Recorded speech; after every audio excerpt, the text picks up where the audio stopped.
Hello everyone. आज आपण इथे बघणार आहे principal stresses and strain. Okay, RTO MA RTO exam 2011, 2013 आणि 2017 मध्ये प्रिन्सिपल स्ट्रेसेस आणि स्ट्रेन मध्ये 2 क्वेश्चन हे विचारलेले. ठीक आहे, तर तुम्ही एंड पर्यंत हे सेशन बघा. ऑल पॉइंट आपले इथे कव्हर होतील आणि जे विचारलेले क्वेश्चन आहेत ते मी तुम्हाला त्या पॉइंट नुसार तिथे जात्या वेळेस सांगत जाईल. ठीक आहे, तर इथे प्रिन्सिपल स्ट्रेसेस आणि स्ट्रेनच्या आधी आपण इथे जो प्रिव्हियस टॉपिक बघितला सिंपल स्ट्रेसेस आणि स्ट्रेन. ओके, तर सिंपल स्ट्रेसेस आणि स्ट्रेन मध्ये काय होतं की मेंबर जो असेल, सपोज एखादा मेंबर आहे.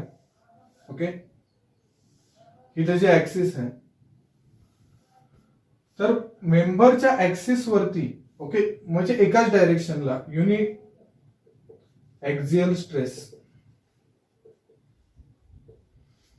ओके, युनि ऍक्झियल स्ट्रेस म्हणजे एका डायरेक्शनला स्ट्रेस असेल तर हा टेन्साईल स्ट्रेस झाला. Suppose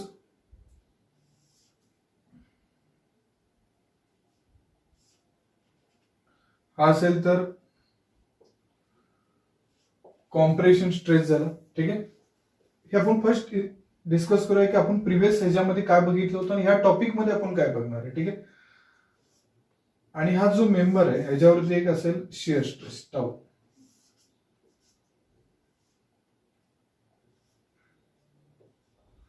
tau okay, sigma x, sigma Y and tau.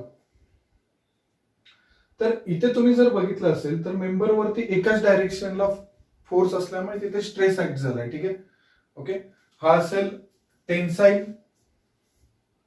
Tensile nature आहे ह्याचं नेचर आहे कॉम्प्रेशन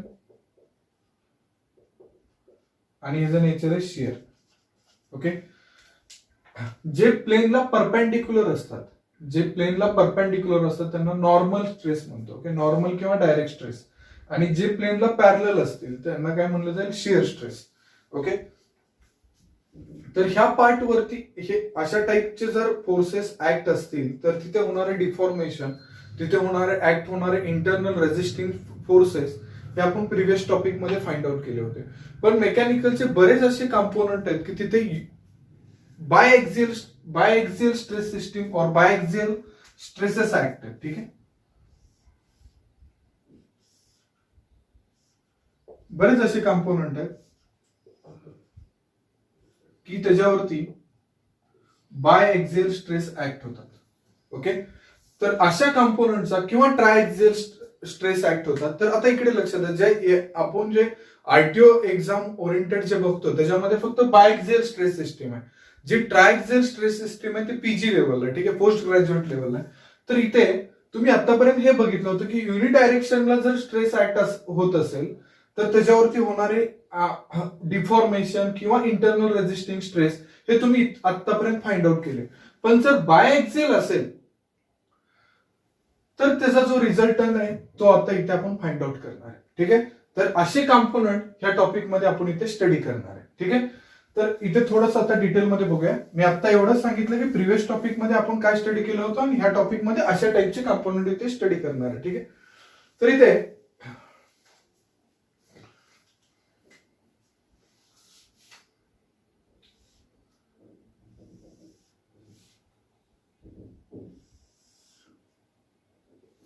सॉरी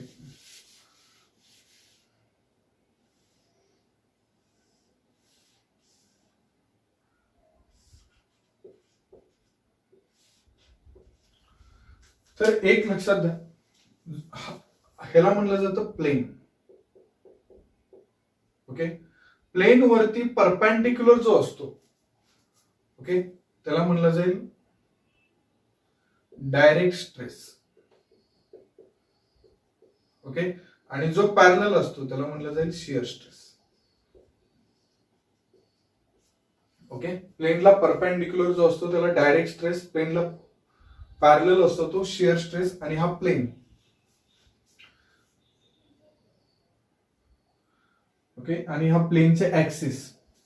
ओके, हे पॉइंट फक्त इथे लक्षात ठेवा. डायरेक्ट स्ट्रेस कशाला म्हणलं जातं, stress is perpendicular to the plane, okay, and stress is parallel to the plane is called as shear stress. Okay, तर आता पुढचं पॉईंट बघा येते, हे तुम्हाला लक्षात आलं, बेसिक डायरेक्ट स्ट्रेस आणि शिअर स्ट्रेस. ओके, तर इथे आपल्याला ह्या टॉपिक मध्ये एक्झॅक्टली स्टडी काय करायचं, ह्या टॉपिक मध्ये जे स्टडी करायचे ते 3 पार्ट मध्ये इथे डिस्कस करतोय मी. इथे 3 केसेस आपल्याला इथे डिस्कस करायचे आहेत. ओके, तर फर्स्ट केस आहे केस 1, 2 mutually perpendicular plane subjected to 2 direct stress. Okay, 2 mutually perpendicular plane subjected to 2 direct stress means, suppose हा प्लेन आहे. ओके, हा सिग्मा एक्स आहे, हा सिग्मा एक्स आहे, हा वाय आहे, हा वाय आहे. Okay, 2 mutually perpendicular plane subjected to 2 direct stress. Okay, तर इथे एक तुम्हाला प्लेन दिला जाईल, प्लेन गिव्हन असेल theta. Okay, first case, second case आणि थर्ड केस ही जर समजली तर हा टॉपिक मध्ये आपल्याला एक्झॅक्टली काय स्टडी करायचं आहे हे तुम्हाला समजेल. ठीक आहे, तर इथे लक्ष द्या, sigma x, sigma Y, okay, हे तुम्हाला गिव्हन असणार आहे, एक प्लेन गिव्हन असणार आहे, तो इन्क्लाइंड प्लेन असेल. ओके, आणि त्या इन्क्लाइंड प्लेन वरती जो ऍक्ट होणारा पहिला परपेंडिक्युलर असेल त्याला म्हणलं जाईल नॉर्मल, टँजेन्शियल, ओके, जो पॅरलल असेल, आणि ह्या दोन्हीचा जो कंबाईन इफेक्ट करणारा स्ट्रेस आहे तो रिझल्टंट, आणि ही त्याची ऑब्लिक्विटी.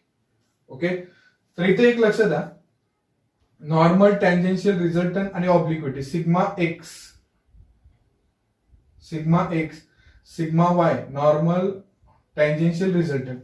आता इथे गिव्हन काय असेल, गिव्हन असणारे सिग्मा एक्स, सिग्मा वाय आणि टाऊ. Okay, sorry, theta.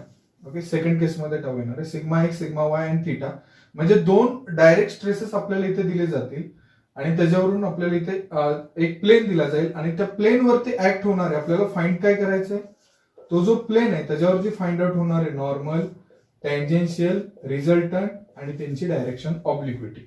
हे पार्ट आपल्याला इथे फाइंड आउट करायचे. ओके, आय थिंक सगळ्यांना लक्षात आले असेल. केस 2 काय असणार या टॉपिक मध्ये. Okay, 2 mutually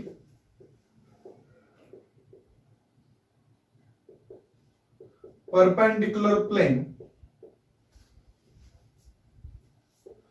subjected to 2 direct stress along with shear stress.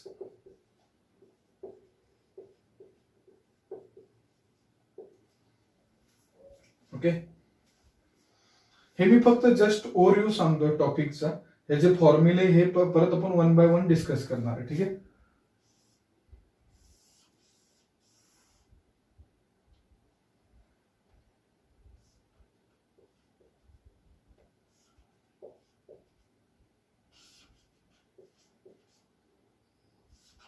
आता इथेही इकडे लक्षात आहे, इथे सिग्मा एक्स, सिग्मा वाय हा दिला जाईल तुम्हाला इथे, आणि इथे एक्स्ट्रा जो असणार आहे, केस 1 मध्ये टाऊ नव्हता. ठीक आहे, इथे टाऊ हा पण असेल ह्या कंपोनंट वरती. ठीक आहे, तर इथे हा प्लेन पण गिव्हन असेल, तर इथे गिव्हन काय असणार आहे, sigma x, sigma Y, tau आणि थीटा. ओके, आणि फाइंड काय करायचंय, मग प्लेन दिला जाईल, त्या प्लेन वरती ऍक्ट होणार आहे नॉर्मल, टँजेन्शियल, रिझल्टंट आणि ऑब्लिक्विटी. ओके, हा असतो तो नॉर्मल, हा आहे तो टँजेन्शियल, आहे तो रिझल्टंट आणि आहे तो ऑब्लिक्विटी. ओके, तर एक लक्ष द्या, केस 1 आणि केस 2 ह्या बऱ्यापैकी सेम आहे. ठीक आहे, केस 1 मध्ये फक्त विदाउट शेअर स्ट्रेस आहे, इथे शेअर स्ट्रेस आहे, पण टार्गेट काय, जो प्लेन इन्क्लाइंड प्लेन तुम्हाला घेऊन असेल त्याच्यावरती ऍक्ट होणारा नॉर्मल. नॉर्मल म्हणजे काय, त्या प्लेनला बरोबर परपेंडिक्युलर असेल, टँजेन्शियल त्या प्लेनला पॅरलल असेल आणि रिझल्टंट ह्या दोन्हीचा कंबाईन इफेक्ट करणारा स्ट्रेस असेल. ओके, आणि रिझल्टंटची डायरेक्शन कोण इंडिकेट करेल? ऑब्लिक्विटी. ओके, तर हे पार्ट तुम्हाला केस 1 आणि केस 2 मध्ये डिस्कस करायचे. ओके, मग हे दोन पार्टचं सोल्युशन हे दोन मेथडनं आपल्याला इथे फाइंड आउट करता येऊ शकतं. एक आहे अनालिटिकल मेथड आणि सेकंड आहे graphical method. Okay, analytical method मध्ये आपण फॉर्म्युले, आता इथे डेरिव्हेशन आरटीओ एक्झाम साठी इम्पॉर्टंट नाही आहे. आरटीओ एक्झाम साठी आपण डायरेक्टली जे काही फॉर्म्युले आहे ते आपण इथे बघणार आहे. ठीक आहे, तर इथे अनालिटिकल मेथड एक झालं. अनालिटिकल मेथड नुसार फॉर्म्युले आपण कलेक्ट करणार आहे, ते तुम्ही लक्षात ठेवायचे. मी तेही सांगेल की पुढे कशा पद्धतीने लक्षात ठेवायचे. आणि सेकंड आहे ते मोहर सर्कल. ओके, ही ग्राफिकल मेथड आहे, खूप इंटरेस्टिंग आहे आणि मोहर सर्कल वरती बरेच क्वेश्चन हे विचारलेले. ठीक आहे, तर इथे ही केस 1 केस 2 झाली. आणि केस 3 काय तर लक्ष द्या इकडे. केस 3 मध्ये तुम्हाला टॉपिकचं मिनिंग समजेल. ठीक आहे, इथे two mutually perpendicular plane, I think 2 minute, थोडस टायटल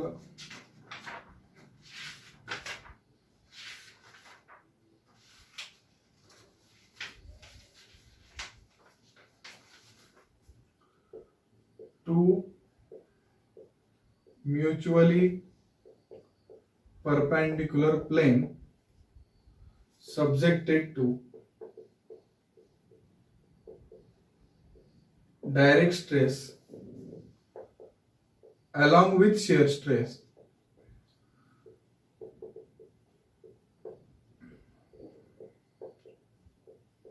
आणि इथे फाइंड आउट करायचं to find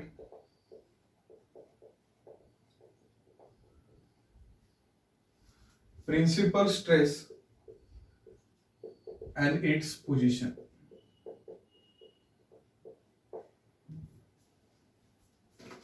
Okay, principal stress and its position. आता हे एक लक्षात द्या, प्रिन्सिपल प्लेन कशाला म्हणलं जातं. ओके, आणि ज्या प्लेन वरती, प्रिन्सिपल प्लेन वरती जे स्ट्रेस ऍक्ट होतात त्याला प्रिन्सिपल स्ट्रेस म्हणलं जातं. तर फर्स्ट आपल्याला माहित पाहिजे की प्रिन्सिपल प्लेन कशाला म्हणलं जातं. तर इथे मी फर्स्ट त्याच्यामध्ये एवढंच सांगेल की फर्स्ट आपलं इथे टार्गेट काय असणार, इकडे लक्ष द्या. इथे गिव्हन काय असणार आहे,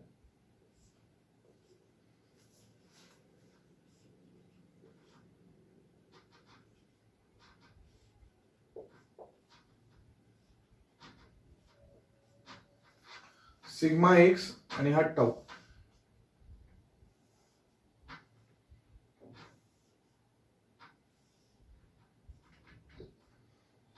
ठीक आहे, टाऊ एक्स.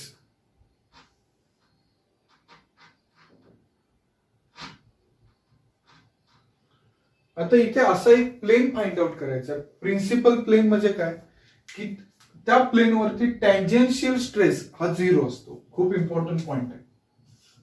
टँजेन्शियल स्ट्रेस जिथं 0 असतो त्या प्लेनला काय म्हणलं जाईल, प्रिन्सिपल प्लेन. आता ह्या दोन्ही मध्ये फरक समजून घ्या की इथे तुम्हाला थीटा हा गिव्हन होता आणि तो प्लेन वरती जे ऍक्ट होणारे स्ट्रेसेस आहेत ते फाइंड आउट करायचे होते. पण ह्या केसमध्ये असा एक प्लेन फाइंड आउट करायचा आहे की त्या तिथे काय पाहिजे, टँजेन्शियल स्ट्रेस हा 0 पाहिजे असेल. ठीक आहे, मग इथे तुम्हाला फर्स्ट गिव्हन काय असेल, इकडे लक्ष द्या. Given sigma x, sigma Y आणि टाऊ एवढंच गिव्हन असेल. आणि फाइंड काय करायचंय, नॉर्मल फर्स्ट आपल्याला फाइंड आउट करायचं प्लेनची position, theta P1, theta P2.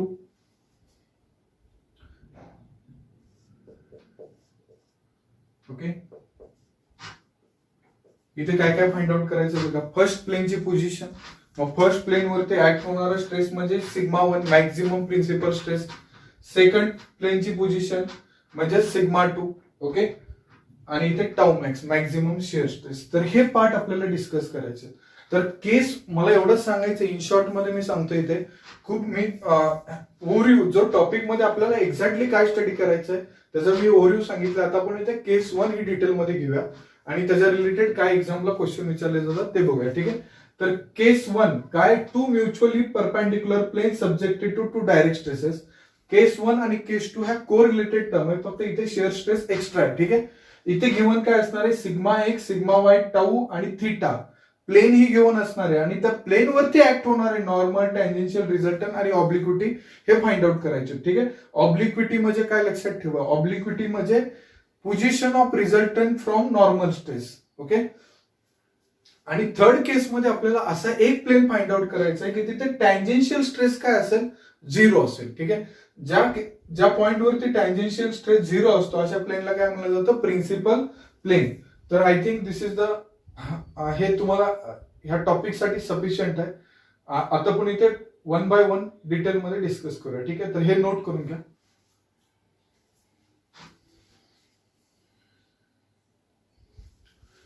ठीक आहे, तर आता आपण इथे इन शॉर्ट मध्ये केस 1, केस 2, केस 3 बघितलं. तर आता इथे डिटेल मध्ये बघूया. Case 1, two mutually perpendicular plane subjected to two direct stresses. Okay, subjected to two direct stresses, find stress acting on inclined plane. आता सपोज इथे मी तुम्हाला सांगितलं होतं सिग्मा एक्स आणि सिग्मा वाय आणि इथे थीटा तुम्हाला गिवन असेल. ओके, ह्याचं सोल्युशन फाइंड आउट करण्याच्या 2 मेथड आहेत, एक अनालिटिकल मेथड आहे आणि सेकंड ग्राफिकल मेथड आहे. तर इथे आपण ग्राफिकल मेथड बघूया. मी इथे ग्राफिकल मेथड इन शॉर्ट मध्ये सांगतो इथे काय करायचं असतं ते.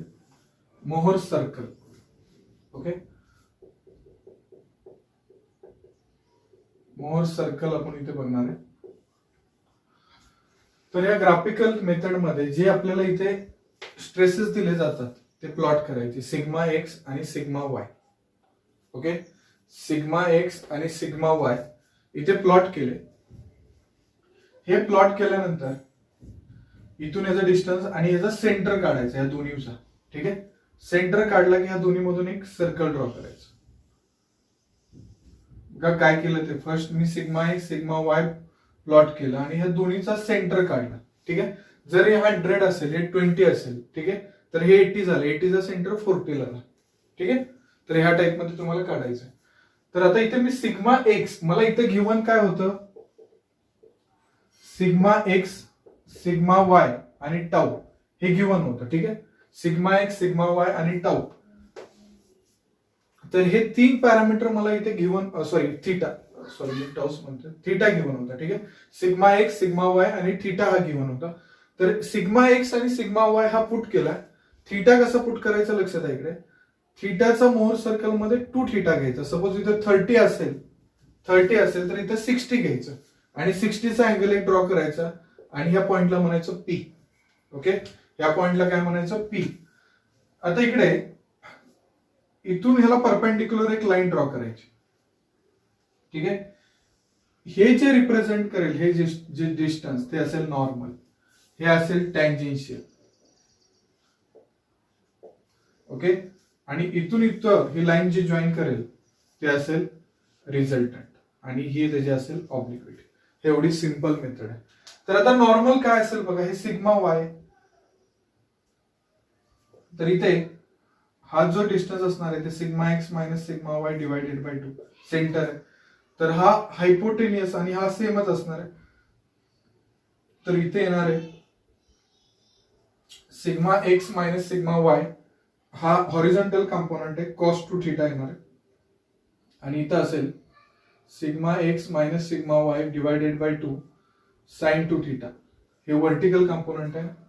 ओके, तर इथे नॉर्मल इज इक्वल टू, तुमच्या एक लक्षात येईल, हे इथून इथपर्यंत डिस्टन्स सिग्मा वाय, हे सगळ्या ऍडिशन केली आपण इथे. Sigma Y, sigma x minus Y divided by 2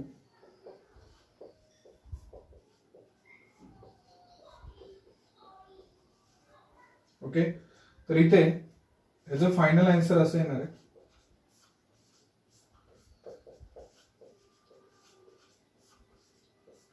cos 2 theta. आले लक्षात नॉर्मलचा फॉर्म्युला काय असणार आहे.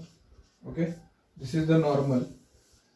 टँजेन्शियल डायरेक्टली आपल्याला मिळाले, हे जे असणार आहे ते टँजेन्शियल. टँजेन्शियल काय, sigma x minus Y divided by 2 sine 2 theta.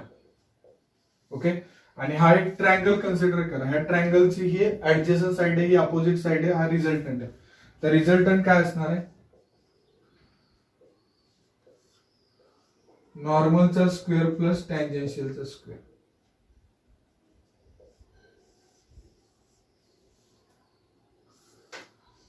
Okay, नॉर्मलचा स्क्वेअर प्लस टँजेन्शियलचा स्क्वेअर.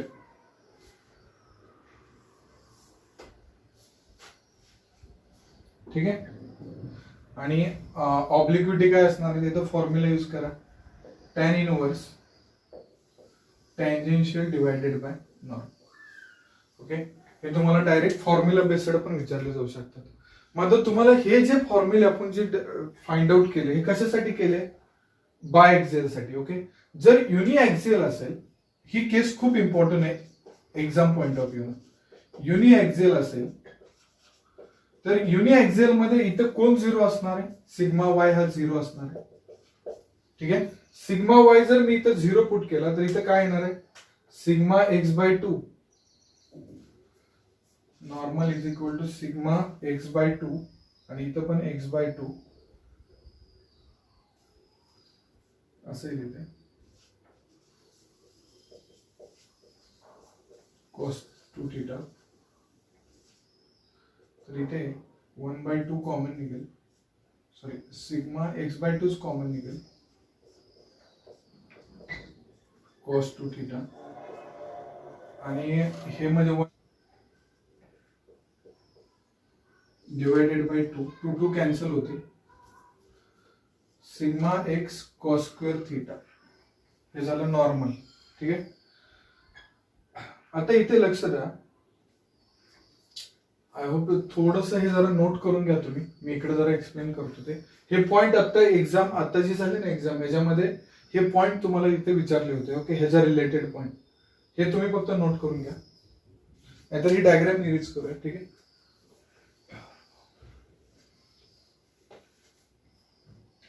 तर इथे normal is equal to cos square theta. Okay, normal is equal to काय? Sigma x cos square theta. मग इथे तुमच्या एक लक्षात येईल, normal is equal to sigma x cos square theta आहे.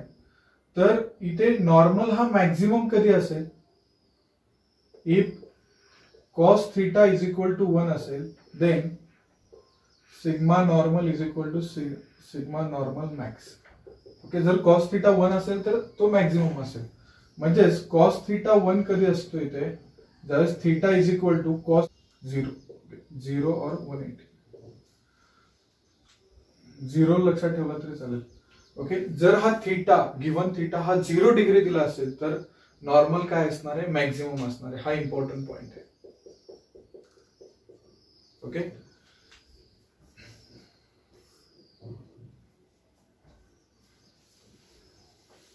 आणि next tangential is equal to काय फॉर्म्युला होता इथे? Sigma x minus Y by two sine 2 theta हा फॉर्म्युला होता. ठीक आहे, युनि ऍक्सियल साठी होईल sigma x by two sine 2 theta.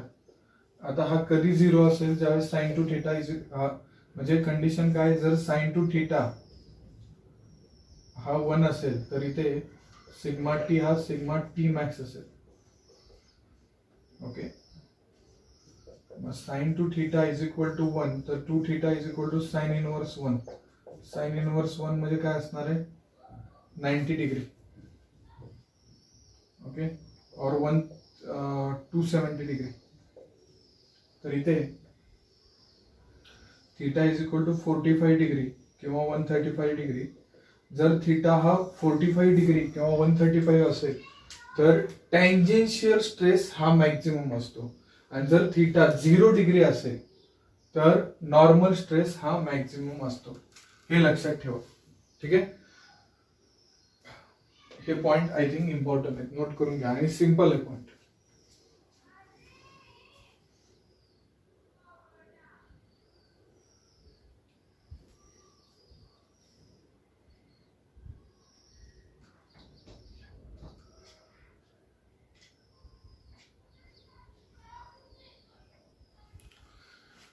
ठीक आहे. तर two mutually perpendicular plane subjected to two direct stresses. Okay, find stresses acting on a inclined plane. Okay, तर ह्याच्यामधला फर्स्ट पॉइंट आपण इथे हा रिझल्ट काढला की नॉर्मल स्ट्रेस काय असेल, सिग्मा एक्स. आपण जे रिझल्ट कन्क्लूड केले ते आपण इथे नोट करून घेऊ. Minus Y divided by 2 cos 2 theta. Tangential result find out केला, sigma x minus Y divided by 2 sine 2 theta. Okay, normal tangential आणि रिझल्टंट फाइंड आउट केलं,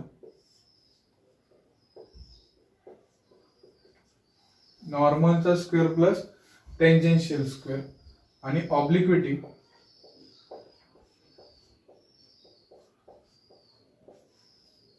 अजून एक आपण फाइंड आउट केलं. नॉर्मल हा कधी मॅक्झिमम असेल, इफ थीटा हा किती पाहिजे, 0 डिग्री. ओके, टँजेन्शियल कधी मॅक्झिमम असेल, if theta is equal to 45 degree and 135 degree. Okay, हे पॉइंट आपण इथे पिक केले, येते लक्षात. आणि हेच आपण इथे रिझल्ट फाइंड आउट केले. तर तुम्हाला एक्झाम मध्ये हे एक पॉइंट विचारले जातात आणि ह्या केसेस मध्ये विचारले जाऊ शकतात. ठीक आहे. तर इथे मोअर सर्कल मध्ये आपण काय केलं, सिग्मा एक्स सिग्मा वाय. पण एक लक्षात द्या, जे जर ते टेन्साईल असतील तर पॉझिटिव्ह पुट करायचे, कॉम्प्रेशन असतील तर निगेटिव्ह. जो थीटा घेतलाय तो मोअर सर्कल मध्ये डबल पुट करून तो तिथे प्लॉट करायचा. I think mower circle simple आहे, त्याच्यावरून आपण हे रिझल्ट फाइंड आउट केले. आणि ह्याच्यावरून हे लक्षात आलं की कधी थीटा नॉर्मल हा मॅक्झिमम कधी असतो, थीटा 0 असेल तर. टँजेन्शियल कधी मॅक्झिमम असतो, थीटा 45 आणि 135 डिग्री असेल तर. ठीक आहे. तर दिस इज द सफिशियंट. ओके, आपण इथे आता बघूया केस 2. ठीक आहे. केस 2 आहे, two mutually perpendicular plane subjected to two direct stresses along with shear stress, find stresses on inclined plane. Okay, म्हणजेच काय इथे लक्षात द्या,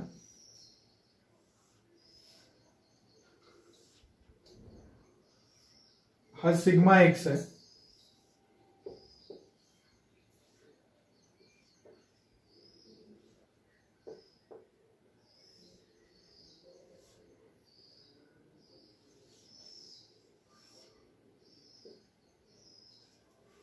टाऊ आहे. ठीक आहे. तर इथे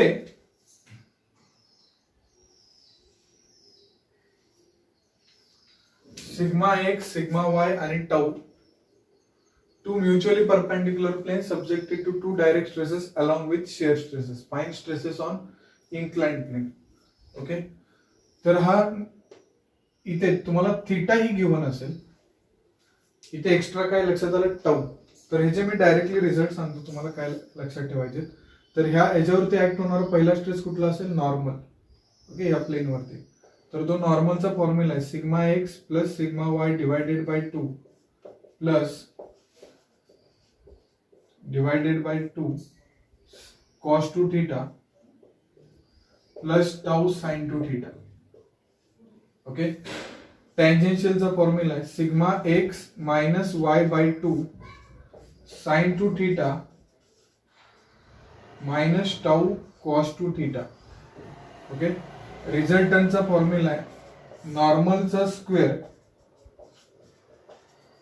आणि obliquity tan inverse normal divided by tangential.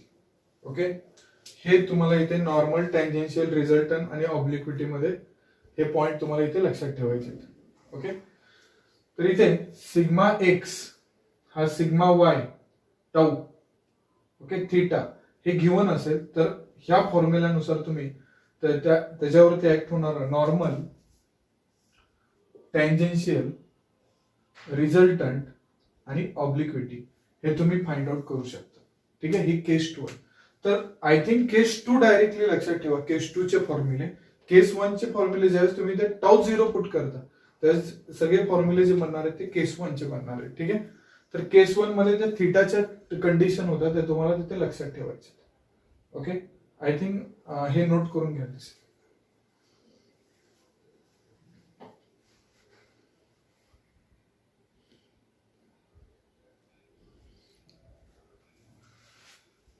सगळ्यांना हे कळाले. नॉर्मल, नॉर्मल काय असतो? परपेंडिक्युलर प्लेनला, जो गिव्हन प्लेन आहे त्याला.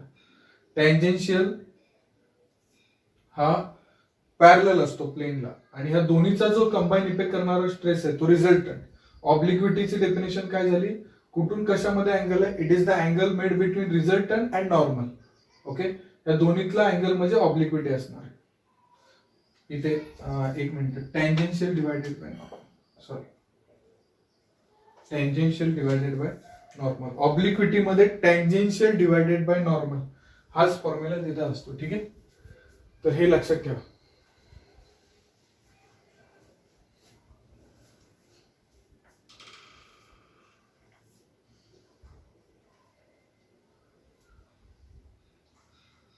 ठीक आहे.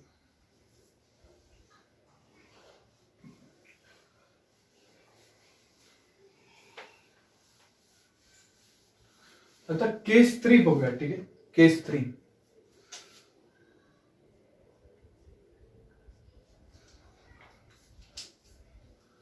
केस 3 मध्ये काय करायचं इकडे लक्षात द्या. टू म्युच्युअली परपेंडिक्युलर प्लेन हे असे असतील, subjected to direct stresses along with shear stresses. इथे तुम्हाला फाइंड आउट करायचे प्रिन्सिपल प्लेन.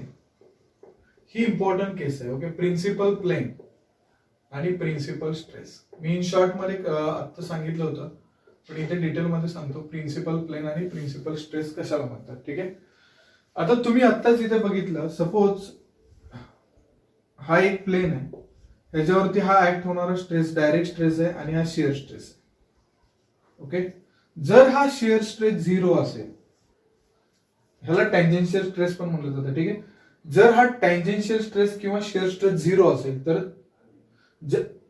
त्या प्लेनला काय म्हणलं जाईल? Principal plane. ओके, जर हा 0 असेल तर ह्या प्लेनला काय म्हणलं जाईल? Principal plane. Principal plane. मी इन शॉर्ट फक्त तुम्हाला अंडरस्टँडिंग साठी सांगतो, डिटेलमध्ये आपण जाणार आहे. प्रिन्सिपल प्लेन, आणि त्या प्लेनवरती ऍक्ट होणाऱ्या स्ट्रेसेसला काय म्हणलं जाईल? Principal stress. त्या प्लेनवरती ऍक्ट होणाऱ्या स्ट्रेसेसला काय म्हणलं जाईल? Principal stress. आणि त्या प्लेनला काय म्हणलं जाईल? Principal plain. पण कंडिशन काय पाहिजे? शिअर स्ट्रेस म्हणजे जो टँजेन्शियल स्ट्रेस आहे त्या प्लेनवरती ऍक्ट होणारा, तो तिथे काय पाहिजे? 0 पाहिजे. ठीक आहे, तर इथे आत्ताच आपण बघितलेल्या केसेस मध्ये बघूया. ठीक आहे, की सपोज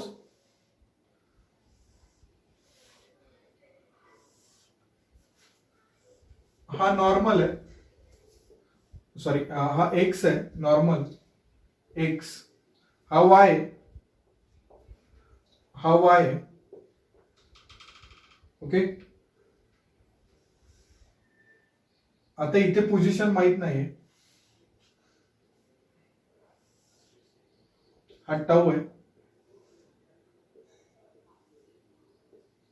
हा टाऊ आहे. ठीक आहे, तर ही थीटा पी ची पोझिशन आपल्याला माहित नाहीये, ते आपल्याला फाइंड आउट करायची. पण इथे हे माहितीये की ह्याच्यावरती जो ऍक्ट होणारा टँजेन्शियल स्ट्रेस आहे तो काय? 0. ओके, मग ह्या कंडिशन साठी आता आपण पाठीमागच्या केसमध्ये टँजेन्शियलचा फॉर्म्युला काय बघितला होता? Tangential is equal to 0. ही केस कशासाठी असेल? प्रिन्सिपल प्लेन साठी. प्रिन्सिपल प्लेन साठी. ठीक आहे, तर इथे sigma x minus Y divided by 2 cos 2 theta, sorry sine 2 theta minus tau cos 2 theta is equal to 0. हा फॉर्म्युला कुठला घेतला? केस 2 मधला. ठीक आहे, हे 0 केलं तर इथे sigma x minus Y by 2 sine 2 theta is equal to tau cos 2 theta sine upon cos tan 2 theta.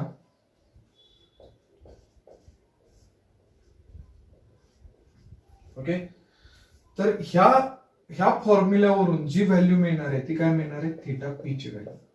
आणि ती थीटा पी ची व्हॅल्यू रिप्रेझेंट काय करेल? Position of principal plane. Okay, मग सेकंड प्लेन आणि फर्स्ट प्लेन मधला इकडे 2017चा क्वेश्चन, प्लेन फर्स्ट आणि सेकंड मधला अँगल किती असतो? 90 डिग्री ऑब्विसली.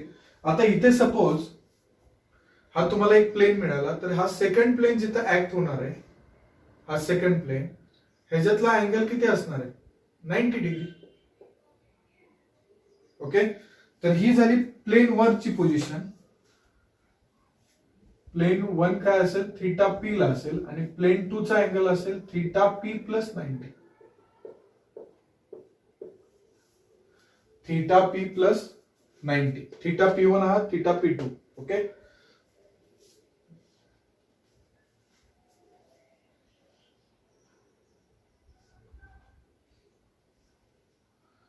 हा सिग्मा 1 हा सिग्मा 2. ओके, हे काय ते पण सांगतो इथे. तर आता इथे ह्या आपण आता प्लेनच्या पोझिशन फाइंड आउट केलं. This is the position of principal plain.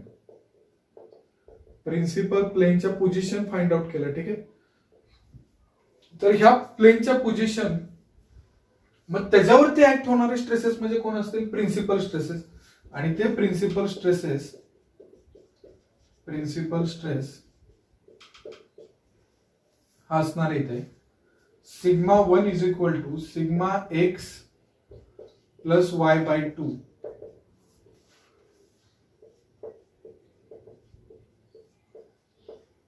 Plus टाऊचा स्क्वेअर.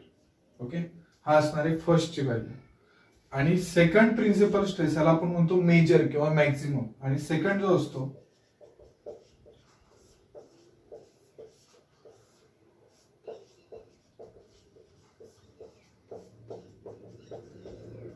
ओके, हे झालं सेकंड. सेकंडला फक्त इथं मायनस साइन घ्यायचं. ठीक आहे, हे झालं प्रिन्सिपल प्लेन. आता मॅक्झिमम शिअर स्ट्रेसचा फॉर्म्युला काय,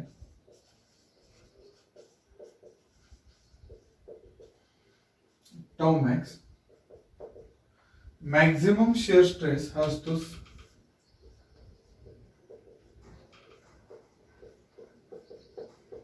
टाऊचा स्क्वेअर. और सेकंड फॉर्म्युला असतो sigma 1 minus sigma 2 divided by 2. Okay, आता तुम्हाला कॉम्पिटेटिव्ह एक्झाम मध्ये क्वेश्चन विचारला जातो मॅक्झिमम शिअर स्ट्रेस काय रिप्रेझेंट करतो, तर रेडियस ऑफ मोअर सर्कल.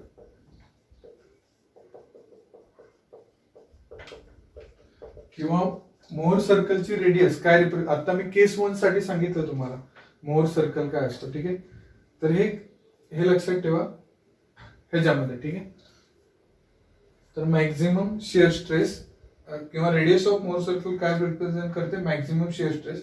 आणि हे त्याचे फॉर्म्युले. तर तुम्हाला इकडे मॅक्झिमम शिअर स्ट्रेसचा फॉर्म्युला काय म्हणून हा एक क्वेश्चन इथे विचारला होता. रेडियस ऑफ मोअर सर्कलचं एक विचारलं होतं. दोन प्लेन मध्ये अँगल किती असतो हे एक विचारलं होतं. हे स्ट्रेसेसचे फॉर्म्युले एक विचारले होते.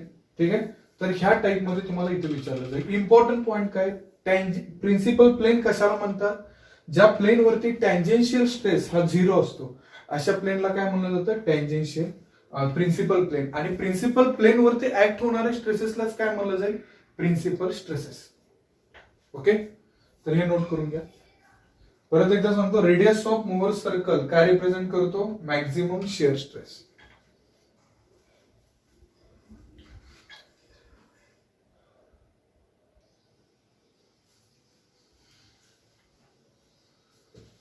ठीक आहे, नेक्स्ट आपण पॉइंट बघूया आता इथे.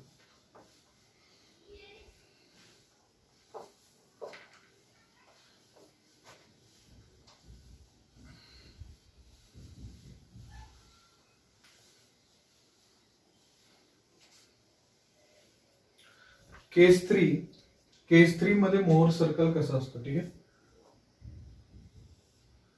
मोअर सर्कल ड्रॉ करताना केस 3 मध्ये sigma x sigma y plot केला. ठीक आहे, मोअर सर्कल मध्ये लक्षात ठेवा जी एक्स ऍक्सिस रिप्रेझेंट करते ते नॉर्मल स्ट्रेस रिप्रेझेंट करते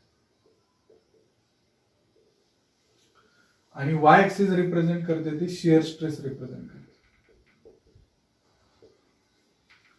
मग इथे सपोज घेऊया सिग्मा एक्स कॉमन टाऊ आणि जो निगेटिव्ह शेअर असेल तो पॉझिटिव्ह आणि निगेटिव्ह दोन टाईपचे शेअर असतात, वाय कॉमन टाऊ. ओके, हे दोन आपण इथे घेतले. हे दोन जॉईन करून घ्या पॉइंट एक्स आणि टाऊचा कोऑर्डिनेट प्लस आणि मायनसचा हे जॉईन करून घेतले. जिथं इंटरसेक्ट होईल तो सेंटर पॉइंट झाला. ठीक आहे, सेंटर पॉइंट झाल्यानंतर ह्याच्यातून एक सर्कल ड्रॉ करा आणि हे सर्कल बरोबर या पॉइंट मधून पास होईल. ठीक आहे, सिंपल आहे. ओके, मग आता इकडे लक्ष द्या.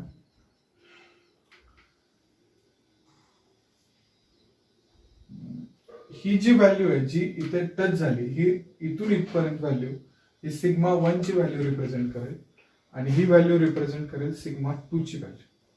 सिग्मा 1 आणि सिग्मा 2.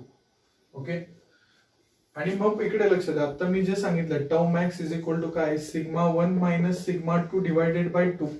मग हा जर सिग्मा 1 असेल, हा सिग्मा 2 असेल, तर हा काय असणार आहे, सिग्मा 1 मायनस सिग्मा 2 हा डायमीटर झाला आणि त्याला डिवायडेड बाय 2 केलं की काय झाली, रेडियस. म्हणजे ह्याची जी काही मोहर सर्कलची रेडियस आहे तो कोण रिप्रेझेंट करेल, tau max, maximum shear stress, sigma 1 minus sigma 2 divided by 2. मग आता इकडे लक्ष द्या, टाऊ मॅक्स 0 कधी असेल, 0 कधी असेल, ज्यावेळेस सिग्मा 1 आणि सिग्मा 2 हे दोन इक्वल असतात. मग हे दोन कुठे इक्वल असतात, हायड्रोस्टॅटिक स्ट्रेसेस मध्ये. हायड्रोस्टॅटिक. ओके, पास्कल लॉ माहित असेल.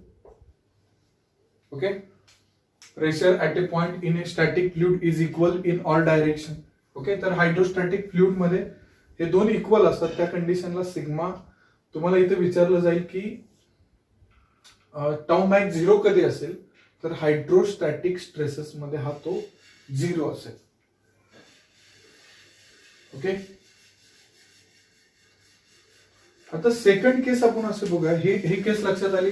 इकडे कसा ड्रॉ करायचा हे समजून घेऊ नका की एक्झॅक्टली ह्याच्यातलं काय रिप्रेझेंट करतं हे तुम्ही लक्षात ठेवा. ठीक आहे, हे कसं करायचं, काय करायचं याच्यासाठी खूप वेळ लागतो आणि आता आपल्याकडे वेळ खूप कमी आहे. त्याच्यामुळे इन शॉर्ट मध्ये आपण फक्त इथे सांगतो इम्पॉर्टंट पॉइंट. आणि हे जे लेक्चर बघताय ते ज्यांनी ऑलरेडी स्टडी केलाय आणि जे इम्पॉर्टंट पॉइंट कुठला मिस झाला असेल तर तुम्ही तो कलेक्ट करा. ठीक आहे, नेक्स्ट आपण बघूया लास्ट पॉइंट. जर सपोज सिग्मा एक्स आणि sigma y is equal to 0 असेल आणि मोहर सर्कल ड्रॉ करायचं, तर मोहर सर्कलचा सेंटर हा डायरेक्ट ओरिजिनला येणार आहे. ओके, जर सिग्मा एक्स आणि सिग्मा वाय हा 0 असेल तर इकडे प्युअर शिअर, ज्यावेळेस प्युअर शेअरिंग असेल त्यावेळेस सेंटर कुठे असतो, centre of Mohr circle at origin. Pure share असेल तर सेंटर कुठे असतो मोहर सर्कलचा, ऍट ओरिजिनला असतो. हा पॉइंट एक लक्षात ठेवा. आणि पाठीमागचा पॉइंट टाऊ मॅक्स 0 कधी असतो, हायड्रोस्टॅटिक प्रेशर किंवा हायड्रोस्टॅटिक स्ट्रेसेसच्या वेळेस. ठीक आहे, हे पॉइंट नोट करून घ्या.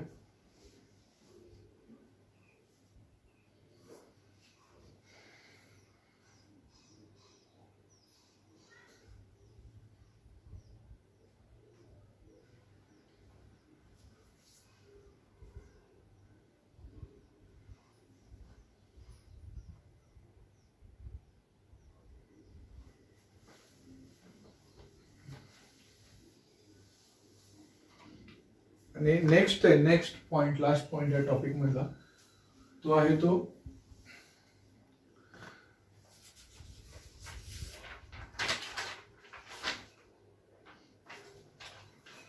Principal strain.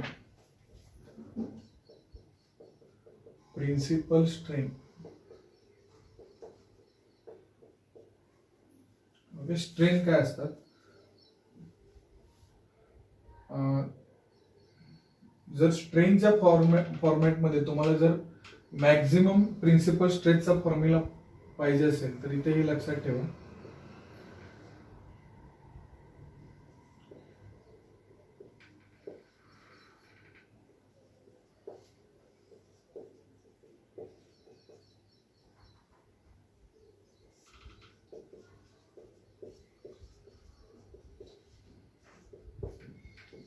हा 2013 मध्ये हा फॉर्म्युला विचारला होता. ठीक आहे, 2013 AMAI एक्झाम. ठीक आहे, तर इकडे जर तुम्हाला स्ट्रेनच्या फॉर्मॅटमध्ये मॅक्झिमम स्ट्रेसेस मॅक्झिमम प्रिन्सिपल स्ट्रेसचे फॉर्म्युले पाहिजे असतील तर हे फॉर्म्युले सिग्मा 1 असेल तर इथं E1 फर्स्ट येईल, सिग्मा 2 असेल तर इथं E2 फर्स्ट येईल. ओके, तर हे फॉर्म्युले तेवढे लक्षात ठेवा. हे रिझल्ट ह्याचं कसं आलं हे डेरिव्हेशन इम्पॉर्टंट नाहीये, तर हे तुम्हाला इथं इम्पॉर्टंट आहे. आय थिंक हे आपण ऑल पॉइंट जे प्रिन्सिपल स्ट्रेसेस आणि स्ट्रेन मध्ये हे कव्हर केलेलं आहे. ठीक आहे, आय होप की तुम्हाला सगळ्यांना समजले असतील. ठीक आहे, थँक्यू. पुढच्या लेक्चरला आपण असाच एक न्यू टॉपिक कव्हर करूया, कम्प्लिटली एका लेक्चरमध्ये तो कव्हर करूया. ठीक आहे, ओके.